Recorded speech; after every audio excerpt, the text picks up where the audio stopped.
मैं राघव पीडब्ल्यूडी में इंजीनियर हूं। एक बार मेरा भरतपुर ट्रांसफर हुआ तो मैं वाइफ नेहा और बेटी मिनी के साथ अलॉटेड सरकारी क्वार्टर में पहुंचा।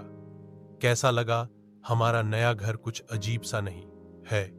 ऐसे सुनसान में हां तो शांति रहेगी ना। हमसे पहले कौन रहता था? यहां इतनी पुरानी बिल्डिंग है तो कोई तो रहता ही होगा। चलो अंदर चलते हैं। आओ मिनी बेटा। ऑनेस्टली कहूं तो भीतर पहुंच के तो मुझे भी कुछ अजीब सा लगा। ड्राइंग रूम लग रहा है। ये दो दो बलक है। इधर देखो ना। उधर क्या देख रही हो? कुछ नहीं, रात काफी हो चुकी है तो सोने चले। फिर से उधर ही देख रही। वो अलमीरा। अलमीरा क्या कुछ अजीब सी नहीं लग रही है क्या? अजीब सी? कितनी पुरानी है? हाँ तो पुरानी बिल्डिंग है तो सोफा टेबल बालकनी की रेलिंग सब कुछ बदल दिया, पर अलमीरा तब से वैसी की वैसे पड़ी है। दीवार पर ही बना है। ना तो उखाड़ तो नहीं सकते ना इसको चाप, पर इसमें लॉक क्यों लगा है? अरे मुझे क्या पता यार, तुमने बताया नहीं।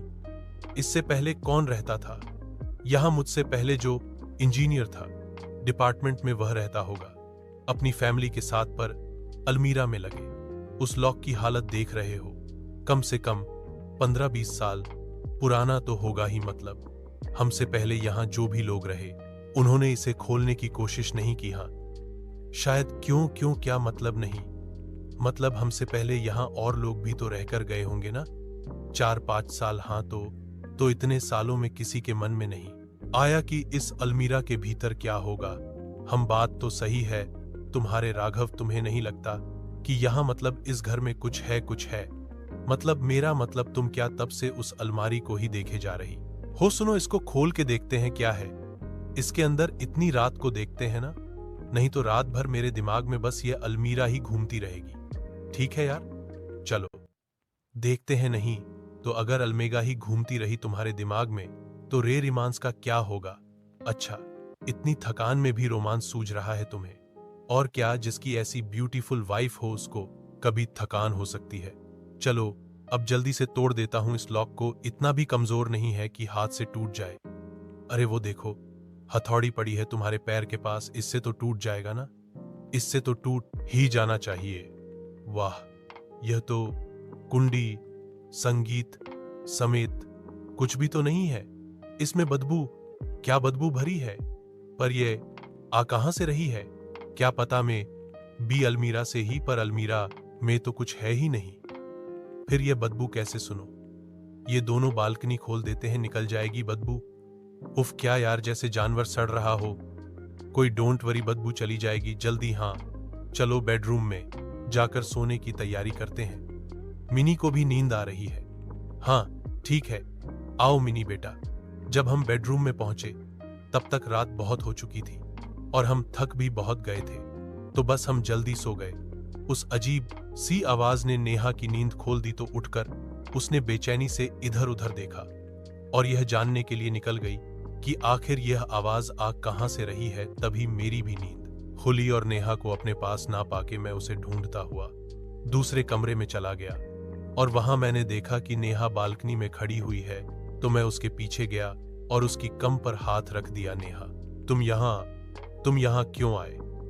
ऐसे चाने रात में कोई पागल ही होगा जो तुम जैसी खूबसूरत बीवी को अकेला छोड़ेगा। चाने रात में अकेले कितना अच्छा लग रहा है। अकेले कहां, मैं भी दूं। अचानक किसी ने पीछे से मेरी कमर पर हाथ रखा और मैं चौंक गया। तुम नेहा, तुम यहां मेरे पीछे? अरे ऐसे चौंक क्यों गए? मुझे देख के नहीं, मतलब तुम तो मेरे आगे खड़ी थी ना। फिर ये पीछे से कहां से आ गई? क्या मैं तुम्हारे आगे खड़ी थी? राघव नींद में हो गया। मुझे कुछ अजीब सी आवाज आई थी तो मैं घर से बाहर चली गई थी। नेहा की बातें सुनकर मुझे बिल्कुल समझ नहीं आ रहा था कि अगर ये मेरे पीछे थी, क्या मैं तुम्हारे आगे खड़ी थी? राघव नींद में हो गया। मुझे कुछ अजीब सी आवाज आई थी तो मैं घर से बाहर चली गई थी। नेहा की बातें सुनकर मुझे बिल्कुल समझ नहीं आ रहा था कि अगर ये मेरे पीछे थी तो वो मेरे आगे कौन थी? मैं किससे बात कर रहा था? खैर, मैं यह सब सोच ही रहा था कि तभी अरे मिनी को क्या हुआ? वह तो ऐसे आधी रात में कभी नहीं जागती। और जब हम भाग के मिनी के रूम में पहुंचे तो उसको रोता हुआ पाया। मिनी बेबी, क्या हुआ? नींद कैसे खुल गई तुम्हारी ममा? मेरा डैडी, वो मेरा डैडी ले गया, डैडी ले गया। कौन कौन ले गया तुम्हारा डैडी? अभी हम कुछ समझ पाते कि तभी किसी आहट से नेहा की नजर दरवाजे की ओर गई। राघव, उधर देखूं, मिनी का टेडी उस लड़के के पास है। पर जैसे ही मेरी नजर घूमी वो लड़का मुस्कुराया और अचानक भाग गया। हाँ, किधर गया? वो उधर भागा है, वो अलमीरा वाले रूम की ओर। और फिर मैं उस लड़के का पीछा करता हुआ अलमीरा वाले रूम में पहुंचा कि अचानक स्पार्क सा हुआ और सारे घर की लाइट चली गई। क्या साला, अब इस लाइट को क्या हो गया? और तभी चांद की हल्की सी रोशनी में मेरी नजर अलमीरा पर पड़ी। ये अलमीरा तो मैं खुली छूट गया था, फिर ये बंद कैसे हुई हो? तो वो लड़का इसके भीतर छुपा था। हाँ, आपने आप कैसे खोली है? टटोल के देखता हूं इसके भीतर, और मैंने उस अंधेरी अलमीरा में अपना हाथ डाला ही था कि इधर से किसी ने मेरा हाथ जकड़ लिया। मैंने अपना हाथ छुड़ाने के लिए पूरी ताकत लगा दी। तभी मुझे लगा कि मुझे केवल एक नहीं बल्कि दो लोगों ने एक साथ पकड़ा हुआ है, और वह दोनों मिलकर मुझे अलमीरा के भीतर खींच रहे हैं। और तभी अचानक उन्होंने एक साथ मुझे छोड़ दिया और मैं गिरकर से फर्श से टकराया और फर्श पर पड़े। जब मैंने अलमीरा की ओर नजर घुमाई तो मुझे वो दिखाई दिए।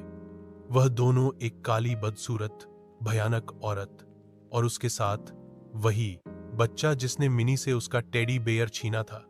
बस फिर मैं एकदम से उठा और भाग करने और मिनी के पास संगीत गया, नेहा को उठाओ और भागो यहां से। उसके बाद हम भागकर घर से बाहर निकल आए, और जब हम अपनी जान बचाकर उस घर से बाहर आए तो उसकी खिड़की से झांकते हुए हमें वह दोनों दिखाई दिए। उनकी आवाज अभी भी उस अंधेरी रात में गूंज रही थी। बस फिर उसके बाद हम एक दूसरे घर में शिफ्ट हो गए, जहां एक दिन नेहा ने मुझसे सवाल किया, राघव, पता चला क्या था वहां, क्यों हो रहा था वहां?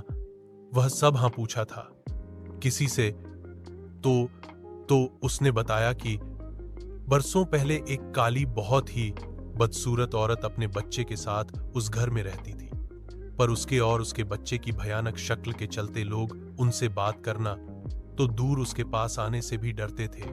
तो अकेलेपन के चलते उस औरत के दिमाग की इतनी खराब होती गई कि एक दिन उसने अपने बच्चे की जान ले ली। क्या उसके बाद जब पुलिस उसे पकड़ने आई तो वह अपने बच्चे की लाश लेकर उसी अलमीरा में छुप गई, और जब पुलिस को बहुत ढूंढने से भी नहीं मिली तो वह घर को सील करके चले गए। नतीजा यह हुआ कि कुछ दिनों में वह भूख प्यासी उसी अलमीरा में मर गई, और बस तब से उसकी और उसके बच्चे की आत्मा वही रहती है, उसी घर में।